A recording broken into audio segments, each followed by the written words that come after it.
নমস্কার বন্ধুরা, তোমরা কেমন আছো? আশা করি তোমরা খুব ভালো আছো। আমিও খুব ভালো আছি। আমি আবার চলে এসেছি আমাদের হিন্দু সনাতন ধর্মকে কেন্দ্র করে কিছু কথা বলতে, ভগবানকে কেন্দ্র করে কিছু কথা বলতে। যদি তোমাদের হিন্দু সনাতন ধর্ম অর্থাৎ ভগবানকে কেন্দ্র করে কথাগুলো শুনতে ভালো লাগে, অবশ্যই আমার ভিডিওটা প্রথম থেকে শেষ পর্যন্ত শোনো। আশা করি তোমরা অনেক কিছু শিখতে আর জানতে পারবে।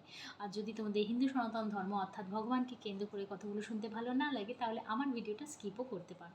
তো চলো শুরু করা যাক আজকের টপিক। প্রত্যেক মানুষকেই নিজের কর্মফল ভোগ করতে হয়। প্রত্যেক মানুষের কর্তব্য কি জানো? প্রত্যেক মানুষের কর্তব্য একে অপরের মুখে একটু হাসি ফুটিয়ে তোলা। কিন্তু বর্তমান যুগে প্রত্যেক মানুষ একে অপরের মুখে হাসি ফুটিয়ে ওঠাতে পারে না। দুঃখ দেয়, কষ্ট দেয়। তারা একবারের জন্য ভাবে না তাদের কর্মফল তাদেরই কিন্তু ভোগ করতে হবে। একবারের জন্য ভাবে না, তারা কষ্ট দিয়েই যাবে। শ্বশুরবাড়িতে গেলে মেয়েকে নানান প্রকারের অত্যাচার করা হয়। একটা মেয়ে নিজের বাড়ি পরিত্যাগ করে শ্বশুরবাড়িতে গিয়ে ওঠে, সে তার মাকে ছেড়ে যায়, কিন্তু শাশুড়ি কি সেটা বোঝে? বোঝে না। সে কিন্তু যেহেতু শাশুড়ি, তাই তার উপর অনবরত অত্যাচার চালাতে যায়। এবং একটা সময় আসে, শাশুড়ির যৌবন ঢলে যায়, বৃদ্ধা অবস্থায় আসে, বিছানা শয্যা হয়ে যায়, এবং পূর্বের করা কর্মফল কিন্তু সেই বৃদ্ধা অবস্থাতে বিছানায় শুয়ে তাকে ভোগ করতে হয়। তাই এমন কাজ করো যাতে সেই কর্মফল তোমাকে ভালো রূপে ভোগ করতে হয়। অর্থাৎ ভালো কাজ করো। ভালো কাজ করলে কর্মফলটা ভালোই ভোগ করে। যদি তুমি খারাপ করো তাহলে তো তোমাকে খারাপ ফল ভোগ করতেই হবে। এই জিনিসটাই কিন্তু আমরা পূর্ব থেকেও শিখেও তবুও আমরা শিখতে পাই না। আমাদের মহাভারতে, রামায়ণে অনেক কিছু শেখানো হয়, কিন্তু আমরা কেবল দেখি আর পড়ি, সেটাকে উপলব্ধি করতে পারি না। এমনই একটা গল্প নিয়ে আজ আমি তোমাদের কাছে উপস্থিত হয়েছি। গল্পের শুরুতেই তোমাদের আমি বলে দিই, কখনো কারোর দুঃখের কারণ হয়ে দাঁড়িও না। কখনো যদি পারো কারো সুখের কারণ হয়ে দাঁড়িও, কারো আনন্দের কারণ হয়ে দাঁড়িও। কারণ প্রকৃতি তোমাকে সেটাই ফিরিয়ে দেবে, তুমি মানুষকে যেটা দেবে। শুধুমাত্র সুখ দুঃখ না, অপমানটাও প্রকৃতি কিন্তু ফিরিয়ে দেয়। এটা কিন্তু যারা উপলব্ধি করতে পেরেছে, অনেকে কিন্তু নিজের চোখেও দেখে। আমি কিন্তু আমার চোখে অনেক কিছু দেখেছি, আমার নিজের পরিবারে দেখেছি, আমার নিজের পরিবারের লোকের সাথে দেখেছি। এবার দেখো, এটা তো সোশ্যাল মিডিয়া, সব কথা তো আর তুলে বলা যায় না, জিনিসটা খারাপ হয়ে যাবে। আমার পরিবারের সাথে হয়তো পরিবারের আমার আত্মীয় স্বজন শুনবে জিনিসটা, এবং সেতে আরও দুঃখ পাবে, এবং সেটাও হয়তো, যদি দুঃখ পায় সেটাও হয়তো আমার পাপ কর্মে দাঁড়িয়ে যাবে। তাই আমি আজ আমার অভিজ্ঞতা বলবো না, আমার পরিবারের অভিজ্ঞতা বলবো না। আজ আমি কিছু এমন জিনিস বাস্তব তুলে ধরবো যা আমাদের পুরাণ থেকে শেখা, যা আমরা পুরাণ থেকে পড়ে এসেছি। তো চলো শুরু করা যাক আজকের কথা। অভিশাপটা দিলেও কিন্তু ফেরত পাওয়া যায়। তো মানুষকে প্রতিটা পদক্ষেপ বুঝে চলা উচিত। কর্মফল ভালো হোক কি খারাপ ভোগ মানুষকে করতে হয়। তোমরা প্রত্যেকেই জানো, মহাভারতে দ্রৌপদীর বস্ত্রহরণ হয়েছিল। দুর্যোধন দুঃশাসনকে বলেছিল দ্রৌপদীর বস্ত্রহরণ করতে। পুরো সভার সামনে দ্রৌপদীর বস্ত্রহরণ হচ্ছিল। গুরু দ্রোণ, পিতামহ ভীষ্মের মতন মহারথীরাও কিন্তু ছিল, পঞ্চপাণ্ডবের মতন মহারথীরাও ছিল। কেউ কিন্তু দ্রৌপদীর বস্ত্রহরণে দ্রৌপদীকে এতটুকুও সাহায্য করতে পারেনি। সেই সাহায্য করল কে? স্বয়ং ভগবান। এইখানে তোমাদের আর একটা কথা বলে দিই, আমরা যখনই কখনো অসময়ে পড়লে, এখানে ভগবানের সাথেও কিছুটা, কারণ দেখো আমার সব কটা কথা ভগবানকে কেন্দ্র করে, তাকে সমর্পণ করে, তাকে ভালোবেসে, তাকে শ্রদ্ধা করে। আমি তোমাদের এখানে বলে দিই, দেখো দ্রৌপদীর কিন্তু পাঁচটা বর ছিল, এবং ল্যালা ক্যাবলা বর কিন্তু তার ছিল না, যথেষ্ট যোগ্যতা সম্পন্ন বর ছিল। তারাও কিন্তু দ্রৌপদীকে বাঁচাতে পারল না। অবশেষে বাঁচালো কে? স্বয়ং ভগবান শ্রীকৃষ্ণ। স্বয়ং ভগবান বাঁচালো।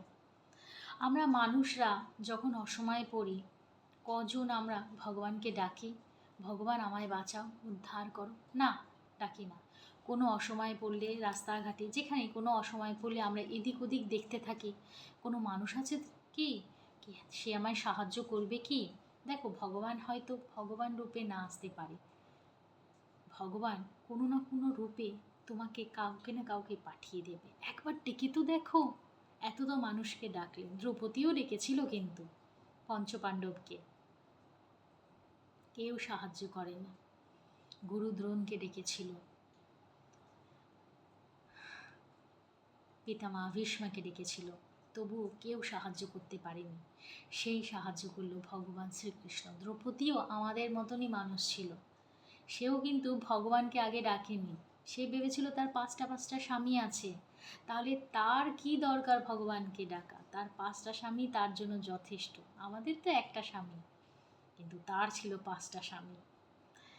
আমাদের একটা স্বামীরা কি আর করবে? তার পাঁচটা পাঁচটা স্বামী, তাকে তো উদ্ধার করবেই। পারেনি। এত সহজ না সব কিছু। যাই হোক, আবার চলে আসি গল্পে। দ্রৌপদীর বস্ত্রহরণ হচ্ছে, সেই সময় তার হাজবেন্ডরা অর্থাৎ পঞ্চপাণ্ডবও তাকে সাহায্য করতে পারেনি। গুরু দ্রোণ সাহায্য করেনি, অশ্বত্থামাও ছিল, সাহায্য করেনি, কর্ণ ছিল, সেও সাহায্য করেনি।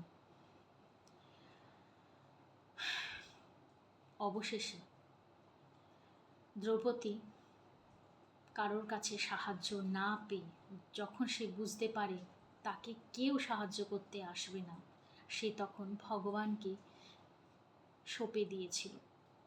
নিজেকে সে সঁপে দিয়েছিল ভগবানের কাছে। সে ভগবান শ্রীকৃষ্ণকে আরাধনা করেছিল এবং সে ভগবান শ্রীকৃষ্ণর কাছে ক্ষমা চেয়েছিল। প্রভু, আমার ভুল হয়ে গেছে, আমার তোমাকেই প্রথমে ডাকা উচিত ছিল, আমি বুঝতে পারিনি, আমি এই মায়ার সংসারে জড়িয়ে গিয়েছিলাম, আমি বুঝতে পারিনি এই আত্মাটা পরমাত্মার, এবং এই আত্মাটাকে রক্ষা কেবলমাত্র পরমাত্মাই করতে পারবে। এইভাবে স্তুতি সে পাঠ করেছিল এবং তারপরে ভগবান শ্রীকৃষ্ণ ঠাকুর এসে তাকে উদ্ধার করেছিল। যাই হোক, উদ্ধার তো হয়ে গেল। তারপর তো তোমরা জানোই, দ্রৌপদীর খুব দুঃখ, কান্না, কষ্ট, অনেক কিছু হলো। পঞ্চপাণ্ডব নানান রকম শপথ নিল। সেটা তো শপথ নিল, উদ্ধার কি করতে পেরেছিল? না। এবার উদ্ধারও করতে পারেনি, সেটা ভগবান শ্রীকৃষ্ণ ঠাকুর এসে উদ্ধার করল।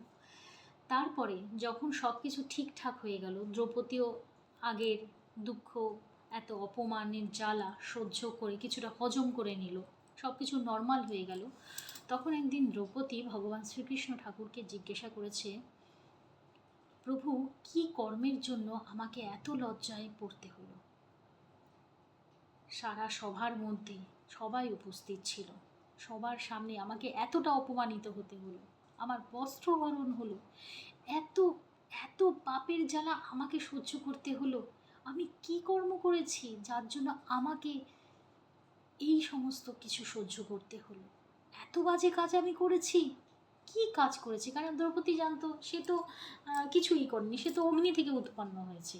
অগ্নি থেকে উৎপন্ন হয়ে আর কদিন তার বাবার ঘরেতে ছিল, সে তো তারপরে তার বিয়ে হয়ে গেছে, সে তো ছোটোবেলায়ও দেখেনি, তাই তার একটা মনে কনফিডেন্স ছিল সে কোনো পাপই তো করেনি। অতএব যখন সে পাপ করেনি, তাই পাপ কর্ম তার ভোগ করাও উচিত না, নেচার তাকে ভুল দিয়েছে, এরকম কিছু একটা।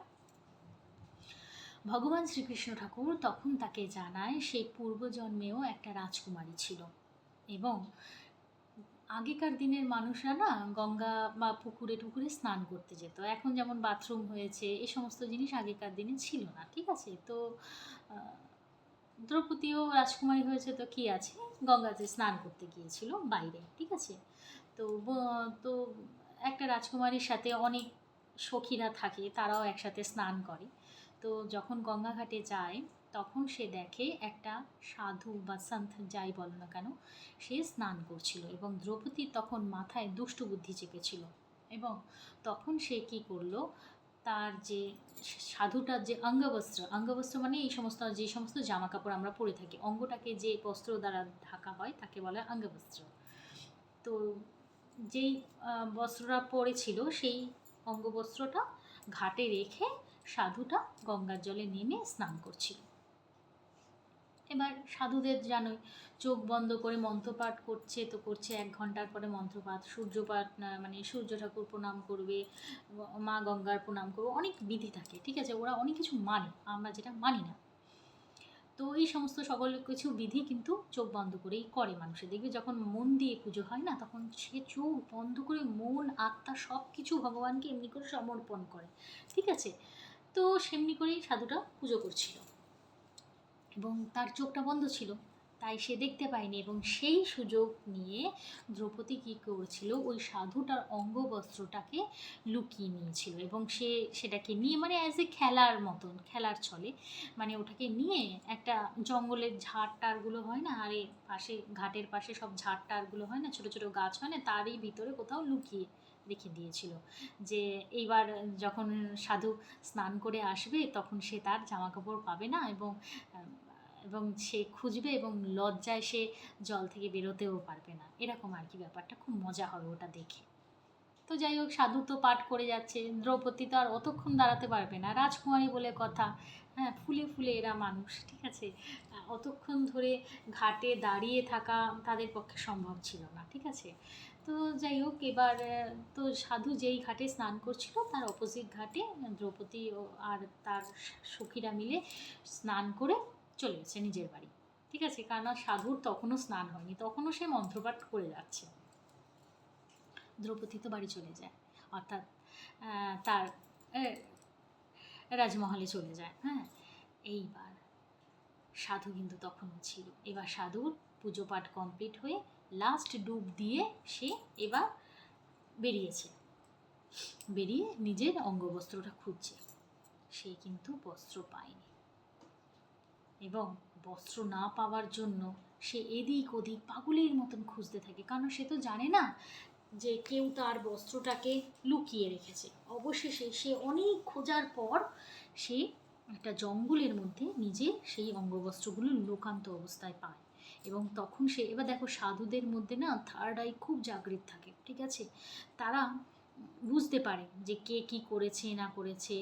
কেউ মানে একটা, যেমন ঘাটের পাশে দেখা গেল একটা কুকুর এসে কাপড়টাকে টেনে নিয়ে ওপাশে নিয়ে গেল, যেমন হয় আর কি, ঠিক আছে, বা একটা বাদর এসে কাপড়টাকে নিয়ে এপাশ থেকে ওপাশে নিয়ে চলে গেল বা লুকিয়ে রাখলো, সেই সমস্ত জিনিসগুলো ওরা টের পেয়ে যায়। এবং তিনি টের পেয়ে গিয়েছিলেন এটা কোনো কুকুর বা বাদরের কাজ না, এটা একটা রাজকুমারীর কাজ, এটা একটা মেয়ের কাজ, সে নিজের মজা করার জন্য তার অঙ্গবস্ত্রটা লুকিয়ে রেখেছে। থার্ড আই দিয়ে সে জানতে পারে এবং তারপরে সাধুটা রাগের চোটে তখন অভিশাপ দিয়ে দেয় যে আজ যেমনি তুমি আমাকে লজ্জায় ফেললে অঙ্গবস্ত্রটাকে মানে লুকিয়ে দিয়ে, তোমাকেও এই পরিস্থিতির সম্মুখীন হতে হবে। এবং সেই কারণের জন্যই মহাভারতের যুদ্ধেতেও সেই একই পরিস্থিতির উপলব্ধি দ্রৌপদী কিন্তু করেছিল এবং তার সাথে কিন্তু একই জিনিস হয়েছিল, তার মানে অভিশাপটা তার লেগেছিল। তাই আমি ভিডিও বানানোর পূর্বেই তোমাদের আমি একটা জিনিস বলেছি, সবসময় না মানুষের সুখের কারণ বা হাসির কারণ, আনন্দের কারণ হয়ে দাঁড়িয়েও, আশীর্বাদের কারণ হয়ে দাঁড়িয়েও, কখনো দুঃখের বা অভিশাপের কারণ হয়ে দাঁড়িয়েও না, একদিন না একদিন সেটা কিন্তু তাকে ভোগ করতেই হয়। তুমি যেটা দেবে প্রকৃতি কিন্তু সেটা তোমাকে সুদ সমেত রিটার্ন করবে। আজ যদি তুমি কাউকে সুখ দিচ্ছ, আনন্দ দিচ্ছ, খুশি দিচ্ছ, জ্ঞান দিচ্ছ, যাই দিচ্ছ, ভালো পজিটিভ কিছু দিচ্ছ, তো প্রকৃতিও তোমাকে এক না একদিন সেটা সুদ সমেত পজিটিভটাই তোমায় দেবে। ঠিক তেমনভাবে অপোজিটটাও হয়, মানে নেগেটিভ কিছু দিলে কিন্তু সেটাও কিন্তু তাকে পেতে হয়। সেটাই ভগবান শ্রীকৃষ্ণ ঠাকুর বলেছিলেন দ্রৌপদীকে, দ্রৌপদীর কর্মফলের জন্য দ্রৌপদীকে এই জিনিসটা ভোগ করতে হয়েছে। তো কর্মফল ভালো করো, ভালো কিছু করো, যাতে তুমি ভালো কিছু ভোগ করতে পারো। তো বন্ধুরা, যতটুকু সম্ভব ততটুকু তোমাদের সাথে শেয়ার করলাম। যদি ভালো লেগে থাকে অবশ্যই আমার চ্যানেলটিকে সাবস্ক্রাইব করবে, লাইক করবে, কমেন্ট করবে, আর শেয়ার করতে একদম ভুলবে না। আর যদি কোনো টপিকের উপর জানার থাকে অবশ্যই কমেন্ট সেকশনে কমেন্ট করবে। তো আজকের মতন টাটা।